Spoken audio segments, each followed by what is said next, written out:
শিলিগুড়িতে আইনজীবীকে হেনস্থায় উত্তেজনা পরিস্থিতি। শিলিগুড়িতে কলকাতা হাইকোর্টের আইনজীবীকে হেনস্থা, আইনজীবীর গাড়িতে ধাক্কা অন্য একটি গাড়ির। ট্রাফিক পুলিশকে জানাতে গেলে হেনস্থা সিভিকের। কি পরিস্থিতি এখন, কি তৈরি হয়েছিল পরিস্থিতি, আরো ডিটেল আপনাদের জানাবো। সরাসরি আমার সঙ্গে শিলিগুড়ি থেকে রয়েছে পার্থপ্রতিম। পার্থপ্রতিম, এখন কি পরিস্থিতি? দেখো, এখনো কিন্তু অবরোধ চলছে। আইনজীবীদের পরিষ্কার দাবি যে সিভিক ভলেন্টিয়ারের বিরুদ্ধে তাদের অভিযোগ হেনস্থা করার, তাকে সামনে নিয়ে আসতে হবে। কিন্তু বেশ কয়েক ঘন্টা পার হয়ে গেলেও সেই সিভিক ভলেন্টিয়ারকে কিন্তু সামনে আনেনি কর্তব্যরত ট্রাফিক পুলিশ কর্তারা, এবং স্বাভাবিকভাবেই যতক্ষণ তাকে আনা হবে। আমি প্রথমে জানতে চাইবো যে সিভিক ভলেন্টিয়ারের বিরুদ্ধে কেন অভিযোগ, কি অভিযোগ?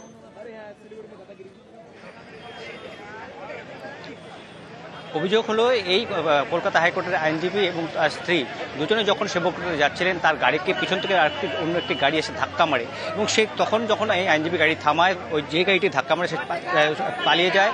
গোটা বিষয়টি ট্রাফিক পুলিশকে জানাতে গেলে তখন সিভিক ভলেন্টিয়ার অভব্য আচরণ করে এই আইনজীবীর সঙ্গে, এমনটাই অভিযোগ। এবং তার কোনো রকম অনুমতি না নিয়ে তার স্ত্রীর ছবি মোবাইলে ভিডিও তুলছিল। এতে আপত্তি জানাতেই কিন্তু পরিস্থিতি উত্তপ্ত হয়ে ওঠে, এবং পুলিশের একটা বড় সংখ্যা এখানে রয়েছে, এবং সেই সঙ্গে কিন্তু এই সেবক রোড অবরোধ করে রেখেছে। যতক্ষণ না সেই সিভিক ভলেন্টিয়ারকে সামনে আনা হবে ততক্ষণে অবরোধ চলবে, তা কিন্তু এই আইনজীবীরা পরিষ্কার জানিয়ে দিয়েছে। এখন ইতিমধ্যেই কিন্তু এখানে বিভিন্ন থানার আইসিরা রয়েছেন এবং অবরুদ্ধ হয়ে রয়েছে সেবক রোড। এবং যে ছবি আমরা দেখানোর চেষ্টা করছি যে শিলিগুড়ি সেবক রোড, সেখানে কিন্তু অবরুদ্ধ হয়ে পড়েছে। এবং একই তো রবিবার, বৃষ্টির দিন, তারপরেও কিন্তু এখনও পর্যন্ত সেই অবরোধ ওঠানোর মতো পুলিশ এখনও তাদের সঙ্গে কোনো রকম আলোচনা বসেনি। আর আইনজীবীদের পরিষ্কার দাবি যে যতক্ষণ না সেই সিভিক ভলেন্টিয়ারকে সামনে আনা হবে এই অবরোধ তোলার কোনো রকম তাদের প্রশ্নই নেই। বারবার কেন তাদের এমন হেনস্থার হতে হবে? সাধারণ মানুষ হয়, ট্রাফিক এই সিভিক ভলেন্টিয়ারের বিরুদ্ধে অভিযোগ ওঠে। এবার কলকাতা হাইকোর্টের আইনজীবীর বিরুদ্ধে কিন্তু সেই আইনজীবী সেই অভিযোগ তুলেছেন। স্বাভাবিকভাবে গোটা আক্রান্ত আইনজীবীর বক্তব্য শোনায় দর্শক। আমার গাড়িতে একটি গাড়ি ধাক্কা মেরেছে, তারা মদ খেয়েছিল, তাদের আমরা দাঁড় করিয়েছি, পুলিশকেও রিকোয়েস্ট করেছি। পুলিশের একজন অফিসার উনি আমাদের গাড়িটাকে আটক করে ওই গাড়িটাকে ছেড়ে দিয়ে চলে গেছে গাড়িটা। আমরা যখন রিকোয়েস্ট করেছি যে স্যার কি স্টেপস নেওয়া হচ্ছে, ওনারা কথা না বলে সিভিক ভলেন্টিয়ার আর যারা ইউনিফর্মে নেই কিছু, তারা পুলিশ অফিসার কি পুলিশের লোক কিনা তাও জানি না, তারা অকথ্য ভাষায় আমাকে গালাগালি করেছে। এই ক্ষেত্রে আমরা প্রোটেস্ট করেছি। এই প্রোটেস্টের কারণে আজকে পুরো পাবলিক আমার সাথে আছে, কারণ কন্টিনিউয়াসলি পুলিশরা এইভাবে আমাদের হ্যারাস করে যাচ্ছে। যেরকম ওদের নিজেদের কনস্টেবল যে অ্যাসল্ট করেছে, আমি একজন অ্যাডভোকেট, আমাকে অ্যাসল্ট করে তাকে শেল্টার করা হয়েছে। এখন আমি জানতে পেরেছি তাকে মেডিকেল কলেজে নিয়ে যাওয়া হয়েছে, আর আমার উপরে ফলস কেস দেওয়ার চেষ্টা করা হচ্ছে যে আমি নাকি সব পুলিশ অফিসারকে অ্যাসল্ট করেছি আর আমি এখানে ঝামেলা করা হচ্ছে। যে পরিস্থিতি তৈরি হয়েছিল সেই ছবি আপনাদের দেখাচ্ছি। এখনো কিন্তু অবরুদ্ধ হয়ে রয়েছে। পার্থপ্রতিম রয়েছে আমার সঙ্গে। পার্থপ্রতিম, জানার চেষ্টা করব আইনজীবী নিজের পরিচয় কি দিয়েছিলেন ট্রাফিক পুলিশকে?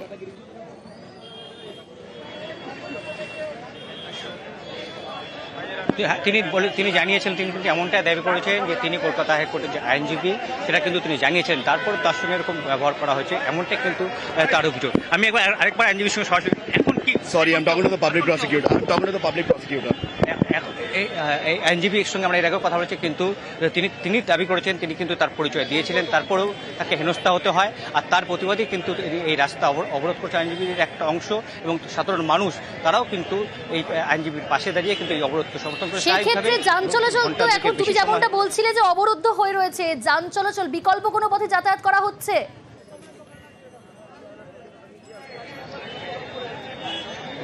বিকল্প পথ বলতে এই সেবক রোডের বিকল্প পথ বলতে কিন্তু দার্জিলিং মোড় দিয়ে ঘুরে হিলকাট রোড, কিন্তু তার আগে প্রচুর গাড়ি যখন আগে এগিয়ে চলে আসে, স্বাভাবিকভাবে একটা গাড়ির লম্বা লাইন কিন্তু সেবক রোডের এক প্রান্তে রয়েছে।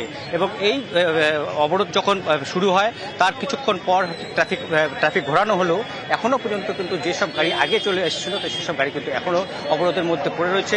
বিকল্প পথ হিসেবে শিলিগুড়ি ভক্তিনগর থানার সামনে থেকে ভক্তিনগর থানার সামনে থেকে সোজা দার্জিলিং মোড় হয়ে তারপরে সেটা আবার হিলকাট রোড ধরে আবার শিলিগুড়ির সঙ্গে যুক্ত হচ্ছে। আচ্ছা, পরিস্থিতির উপর নজর রাখো পার্থপ্রতিম, আরো আপডেট নেব।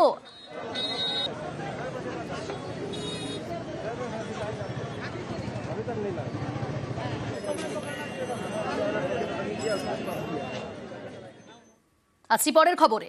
দুর্গাপুজোয় ফিরল বিজেপি। বাঙালি আবেগে শান পদ্ম শিবিরের। বিজেপি শাসিত রাজ্যে বাঙালি নির্যাতনের অভিযোগে তৃণমূলের চড়া সুর। তৃণমূলকে জবাব দিতে মরিয়া বঙ্গ বিজেপি। বাঙালি মন জয়ের চেষ্টায় 2 বছর পর ফের দুর্গাপূজা। কি জানা যাচ্ছে আরো ডিটেল জানাবে সুস্মিতা, রয়েছে আমার সঙ্গে। সুস্মিতা,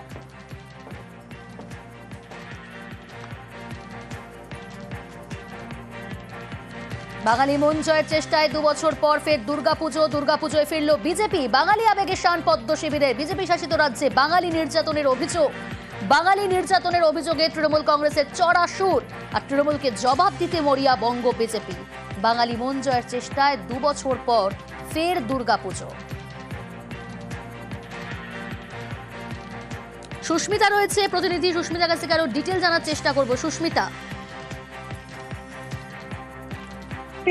বঙ্গ বিজেপির তরফ থেকে কি কর্মসূচি নেওয়া হচ্ছে?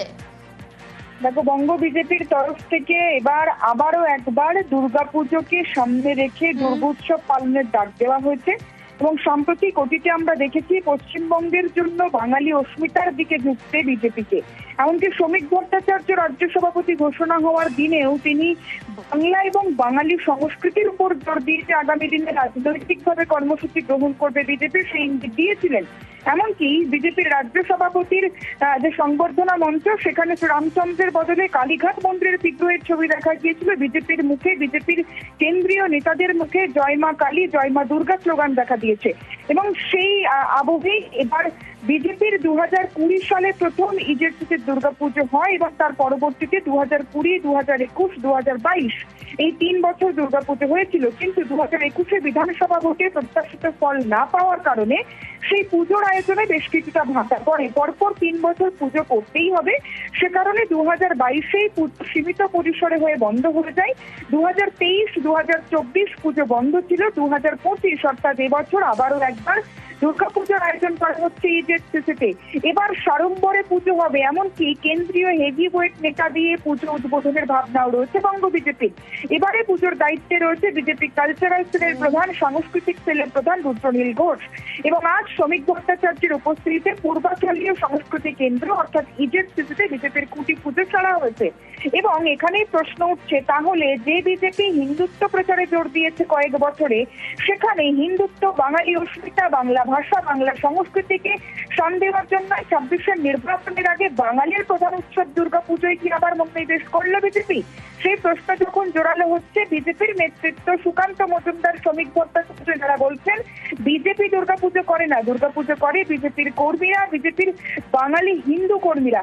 শুধু তাই নয়, সুকান্ত মজুমদার রাজ্য সভাপতি থাকাকালে 2023 সালে বলেছিলেন যে বিজেপির দুর্গাপুজো করার প্রয়োজনীয়তা পড়ে না, রাজনীতির অঙ্গ নয় দুর্গাপুজো। ঠিক সেই জায়গায় দাঁড়িয়ে 26-এর বিধানসভা নির্বাচনের আগে দুর্গাপুজোকে পাখির চোখ করে কি বিজেপি আবারও বাঙালি অস্মিতা, বাংলার ঘরে ঘরে পৌঁছানোর চেষ্টা করছে, বাঙালির দল হওয়ার চেষ্টা করছে? সেই প্রশ্নে জোরালো হচ্ছে, সেই জল্পনায় জোরালো হচ্ছে রাজনৈতিক মহলে। এবং এই জল্পনাকে আরো বেশি জিইয়ে রাখছে শ্রমিক ভট্টাচার্য, সুকান্ত মজুমদাররাই। তার কারণ দিলীপ ঘোষের মতো নেতৃত্ব যারা সেই সময় দুর্গাপুজোকে সামনে রেখে রাজনৈতিক প্রচারের কথা বলেছিলেন, শুধু দিলীপ ঘোষ নয়, সেকালে মুকুল রায় থেকে আরম্ভ করে অন্যান্য বিজেপি নেতৃত্ব, তারাও বলেছিলেন দুর্গাপুজো দিয়ে বাঙালির মননে প্রবেশ করার চেষ্টা বিজেপি করতে পারে। সেই চেষ্টাকেই কি আবারও একবার ঝালিয়ে নিতে চাইছে বিজেপি 26-এর নির্বাচনের আগে? সেই জল্পনায় আরো বেশি করে রাজনৈতিক মহলে চাউর হচ্ছে, কারণ 26-এর বিধানসভা নির্বাচনের আগে যেখানে বাংলা ভাষা, বাঙালি অস্মিতা, বাংলা সংস্কৃতি আরো বেশি করে রাজনৈতিক ইস্যু হিসেবে সামনে আসছে, সেই জায়গায় দাঁড়িয়ে দুর্গাপুজোকে বিজেপি আবারও একবার প্রধান হিসেবে বা প্রচারের কার্যকরী হিসেবে সামনে রাখতে চাইছে, তেমনটাই মনে করা হচ্ছে। বেশ সুস্মিতা। বিজেপির কর্মীরা দুর্গাপুজো করে, আমি যেমন আমার বালুরঘাটে অপারেশন সিঁদুরকে সামনে রেখে আমি দুর্গাপুজো করছি, তো বিজেপি কর্মীরা করে, বাঙালিরা করে, বাঙালি হিন্দুরা করে, বাঙালি মুসলমানেরা অনেক জায়গায় দুর্গাপুজোতে অংশগ্রহণ করে। এটা বাংলা সংস্কৃতি। বাঙালি অস্মিতা আলাদা করে শান দেওয়ার প্রয়োজন নেই। আমাদের থেকে মাছে ভাতে বাঙালি আর কে হতে পারে? গুজরাটের পার্টি অফিসে গিয়েও আপনি ডক্টর শ্যামাপ্রসাদ মুখার্জির ছবি দেখতে পাবেন, যিনি মাছ ভাত খেতেন। তো এর থেকে বড় কি হয়? বিহারের উপমুখ্যমন্ত্রীর 2 এপিক নম্বর। এসআইআর বিতর্কের মধ্যেই বিস্ফোরক অভিযোগ তেজস্বীর। 2 বিধানসভা কেন্দ্রের ভোটার কার্ড উপমুখ্যমন্ত্রী। 2 এপিকে বিহারের উপমুখ্যমন্ত্রীর দুরকম বয়স। ভোটার তালিকা দেখিয়ে দাবি তেজস্বী যাদবের। কমিশনকেও জালিয়াতি কটাক্ষ আরজেডি নেতা।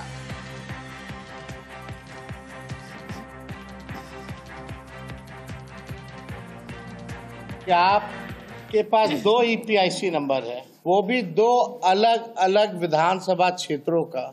एक में एज है 57 और एक में एज है 60। ये ऑनलाइन भी इलेक्शन कमीशन के एप्लीकेशन पर है। जो वोटर लिस्ट जो नया मिला है, जो सभी पार्टियों को, जिला अध्यक्षों को दी गई है, ये उस सूची में भी है, दोनों अलग अलग विधानसभा क्षेत्रों में। कौन फर्जीवाड़ा कर रहा है, कौन नहीं कर रहा है, ये जो है लोगों को पता होना चाहिए। और ये प्रधानमंत्री जी के खासम खास बिहार के उप मुख्यमंत्री विजय कुमार सिन्हा जी है। या तो चुनाव आयोग की SIR की पूरी प्रक्रिया ही फर्जीवाड़ा है, या तो बिहार का मुख्यमंत्री फर्जीवाड़ा है।